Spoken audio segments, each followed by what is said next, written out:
I like that you're sporting the Loca gear. That's on brand and all that. The last time I spoke with you, you had that big Instagram event coming up for Loca. So things have been going great, right? Yes. Actually, I'm just in the middle of like figuring out all this, the end, like the final proofs for like the fall stuff. So it's been a little hectic, but we're okay. Yeah, when I go down the rundown of what I know that you work on, because hey, I don't know everything. Like we see you on Impact. You are one of the leaders of Lucha VaVOOM. You got Loca going on. Have you always been this organized and able to get everything done efficiently? I don't know if organized is necessarily the word. I think I'm just more motivated than I have been like ever. And I just think like with some success comes more, and then with some success comes a lot more challenges. And I'm always, trying to evolve and grow. And I hate being stagnant. I hate feeling like I'm not going somewhere. I don't know where that, the end of that road is or what it is, but it's just something that I've always been passionate about working towards, bettering myself in my career and all aspects of my life. So all these multifaceted things that I like to dabble in, I commit to 120%, which makes me a Loca for real. Yeah. but I love it. And I'm so thankful that everybody is coming along with me on this crazy journey of ridiculousness, especially this last 6-7 months has been pretty horrible for a lot of us in the arts and entertainment and in the world in general. So I'm just thankful that I have some other things to think about, so that I try to keep my sanity. But it is cool that your interests are easily combined and overlapped. Like, for example, a good wrestler can be a great wrestler when they have great gear, which is fashion. And that's what you got going on with Loca. It's not like you're a tax accountant and a wrestler or something like that. No, everything 100%. Because everything that I do is kind of just, it's part of me outside of who Taya is, who I am outside of that in my regular life. And I've always been, I honestly think I would like to blame it on my ballet teacher that I had, Mrs. Eastick, Pacific Dance Center when I was a little kid, because she was a costume mate, like had a degree in costume design. So all my whole life she was having to put together these absolutely intricately ridiculous costumes for me, and so I think that she gave me the bug, and I've always just kind of been into that. And I always feel that presentation and gear and all these things are part of what makes a wrestler great. It's not just the moves. It's not, as much as some people would want to argue with me, it's like, no, we're entertainers. We're a whole package. So every little detail of what I do on Impact, every little detail I do on See and Lucha VaVOOM, and in every aspect of my life is like intricately thought about, and it doesn't just come to me overnight. It's years and years of kind of developing in a style that is all my own, and then finding inspiration from things that have absolutely nothing to do with wrestling as well, and pop culture, and who my favorite singers are, or like, you know what I mean? Like looking at all those kinds of things and just being in the know when it comes to costumes and fashion, and what people are looking at and what people like to look at and what people don't like to look at. Yeah. Just as you mentioned, being multifaceted and all that, Lucha VaVOOM is very cool in that you don't have to be a wrestling fan to like it or get it. You look at the great alternative comedy that's tied in, and the music that's tied in, the celebrity aspects, and the cars as part of the entrances every now and then. Does that mean that go ahead. I'm sorry, I'm interrupting you. I think when I came to Lucha VaVOOM for the first time, I was just like, oh my gosh, this is all the things that I like. And also the fact that it's in the old theater in downtown LA. There's like this old Hollywood glamour, and having come from dance, like being backstage, it just reminded me of just, all of that, because it's such a different scene than, say, at an arena at a regular wrestling event, or, in some of these small little venues that we've done, or that I've done over the years and stuff. But yeah, it's so cool because there's just there's like a creative energy backstage at Lucha VaVOOM, because there's people from literally everywhere, from music and from fashion and from celebrity and actors and comedians and all the amazing dancers and acrobats. And then there's the lucha libre aspects of it. Like, it's just, everything just kind of falls together in this like nice little stew of like artistic, you know, expression. And so I miss our live shows. I will say that for sure. Well, you answer what I was going to ask without even trying. That's how long you've been doing this and how good you are at what you do. I was going to ask, I find that comedians and wrestlers are always the most perfect gelling people there are. That those are the two fields of entertainment that seem to get each other more than anybody else. Does that mean you have a lot of comedian friends? I don't really have a lot of friends in comedy, but I have lots of friends in entertainment as a whole.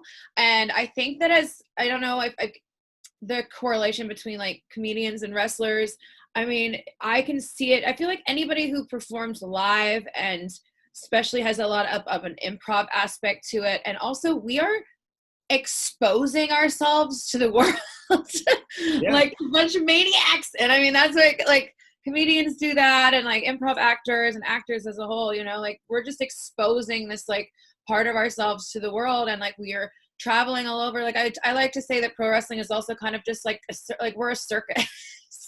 Because that's what we do. We travel around and perform, and we become this kind of family. And I feel like that's exactly what Lucha VaVOOM is. And everyone there has just been so kind and fun to work with. And hopefully this live stream that they're doing is going to have, you know, give people a little bit of hope that one day we'll be back in that, you know, in that theater all in front of everybody live. Sure. And I believe this is the 18th anniversary of Lucha. Yes, I believe it was like last Friday. Was it last Friday, if I'm correct? 18th anniversary of Lucha VaVOOM. It's now become like a stable, as everybody knows, here in Los Angeles. I mean, if I could wish something, it would be that like we could take it to Vegas or take it to New York or something. Like I just feel like it's such a like calling card for, you know, the cool scene that we have here in LA. I mean, I am a new LA person, but I'm a child of the West Coast, and I believe that I'm from Victoria and I grew up in Vancouver and everything, right? So I feel like it's just like the West Coast has such a cool energy, and you know, I wish that more people could see it. So hopefully, obviously you do not have to be in LA to watch the live stream. So hopefully some people that have never seen what Lucha VaVOOM has to offer are watching us and this Thursday, September 3rd. And for people who are fans of Impact and you in general, but haven't yet seen Lucha VaVOOM, are you the same character between both companies? Or I shouldn't say character, that is insulting. Are you similar? What do you mean? Are you similar to how you are on Impact? Yeah, I'm Taya on both shows, Taya Valkyrie. But it just kind of depends. I do think that I'm slightly different in Lucha VaVOOM because that's my essence, and the beginning of my wrestling career is all in Lucha Libre. So I feel like there's a lot. La Buena Loca is thriving in a Lucha VaVOOM ring. I'll just say that. That makes sense to me. And it's amazing to me that all three parts of North America are you. You know, you grew up. Yeah, North American. That's what I am. I don't think I've ever encountered anyone else that is that came from Canada, basically made their living in Mexico, then found success in the States. It's not usually that order of things right there. It was different. No one's ever thought about me ever, you know, and said, oh, she just does things very normally. No. So, I went a little bit, it's a different path, but it did lead me to here where I am today. And I'm just happy to be an advocate for Lucha Libre and Lucha Libre on a worldwide stage, and glad to be doing it still in LA. And then you mentioned before that you're into music. What kind of music are you into? I don't think that's ever been addressed in an interview before. I mean, because I am a huge, I love all types of music. I love going to live concerts. I love seeing any sort of performance. Like I just really love that, the art of like the live in front of you. So I'm a very huge Lady Gaga fan. And I've spoken about that recently because I feel like that's what she is. She's like the epitome of a performer. And and I've used like taken so much inspiration from her. Or look at someone like Cher, or look at these like giant iconic women in music. And I love Rihanna. I mean, I love like a whole slew of stuff, like Shania Twain. I don't know. I really just love music that makes me feel good, that makes me happy, and that like if I get the opportunity to see them live, that it's like it's a performance, and it makes me just super excited. Recently, I'm trying to think when the last concert I went to was Gwen Stefani in Las Vegas, Okay. and she did a great job because it was just, first of all, she looks the same as she did Yeah, that's 25 years ago. I'm like, whatever she's doing, I want to know. But she's just exactly the same. And she just like performed all this stuff in these great costumes. The whole thing was just so much fun. And, that's what I love out of music and performance. That makes a lot of sense. And we talked about it up top, that Loca, a lot is still coming from the brand and from you. And it's a serious venture. A lot of people who have fame start up a fashion line. It's a one-off. There's the big fashion show, and then it dies, and that's that. That's not the case for you. I'd assume you're not doing New York Fashion Week, but do you have anything like that coming I would love to, but yeah, and next year. It's just growing. I mean, we've had 3 drops so far, and honestly, I was just looking at some of the website stuff yesterday, and like, because if you think about it, the first stuff that I put out was in May, so that wasn't that long ago.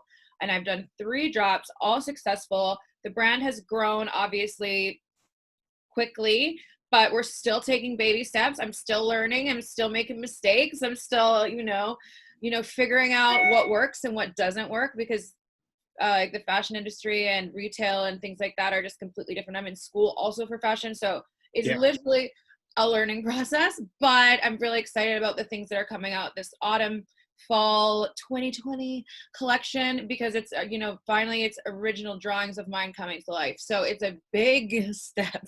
Like gulp when I say it. It's a big step, but I love everything that I've put out, and I'm so proud of everything that's going to be coming out, because it really is not just a concept that that I'm making have happen. This is like, I drew this, it went from a drawing in my sketchbook to a digital version with millions of revisions into what it's going to be when it's going to be like in the flesh, and I'm going to be like, oh my gosh, here we are. So it's coming. I'll have announcements for release dates on that soon. It's just we're fighting with this COVID situation, and timing and shipping and things like that can take a little bit more than it's supposed to, but it's coming real quick. Well, before I ask you the last question, I'm going to just throw you a huge compliment with all that, because a lot of people, everyone's kind of a little down. It's a different change of pace the last 6-7 months that it's been. But in your case, you managed to be productive, keep working, keep pushing the ball ahead. So I imagine you had to be very proud of not giving up on any level. Yeah, I mean, we all went through it, I think, at first, and some of us are, and I still have moments when I'm just like, oh my God, what is going on? Right. But I was pretty mopey for like a month and a half, 2 months almost, and then I was just like, I can't live like this, and I'm just trying to stay as motivated as possible and like be present. I would never want all this hard work that I've done as far as my wrestling career to just kind of fizzle away, because there hasn't been indie wrestling and there hasn't been shows every week. But so I'm just trying to be as productive as possible. And I would never want to look back on this, like basically almost a year, and be like, I just wasted all that time, and if it's just, you don't have to be doing everything every single day. Like that's what I mean is, you're going to have good days, you're going to have bad days, but just try to get something done, be thankful. We're all alive. Yeah. Trying. Life is not easy. So, I mean, this is just one more test. But you're doing it. And my closer related to all that is, and feel free to just plug your website instead, any last words for the kids? No, any last words for the kids? I mean, you've got to get some Loca for back to school. I just want everybody to make sure that I'm going to read some details here, because I was not able to remember this by myself. So Thursday, September 3rd at 8 p.m., 9 p.m., from 8 to 9, there will be the KCRW presentation of Lucha VaVOOM, and you can get all the information about that on their website. It is a rated R show, so put your kids to bed. Have a little fun, drink some wine, watch some wrestling, some burlesque, some comedy, music, everything. So we'll see you there. Thank you so much for your time, and just really keep doing the greatness that you're doing, because you are. Thank you so much, Taya. Thank you so much. Bye. Take care. Paltrocast.